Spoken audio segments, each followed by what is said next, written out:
আজকে আমরা রান্না করব ডিমের ভুজিয়া।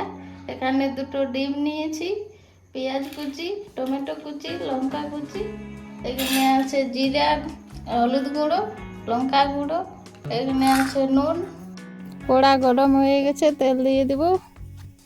তেল গরম হয়ে গেছে, এবার আমি জিরে ফোড়ন দিয়ে দেবো, পেঁয়াজ কুচি দিয়ে দেবো। এরপর পেঁয়াজটাকে হালকা করে ভেজে নেব। পেঁয়াজটা ভাজা হয়ে গেছে, এবারে টমেটোটা এভাবে ভেজে নেব।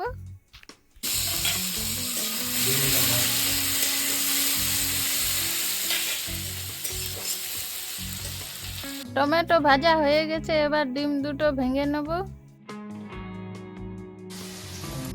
কড়াইতে ডিমগুলো দিচ্ছি, পরিমাণ মতো নুন, হালকা ভেজে নেব।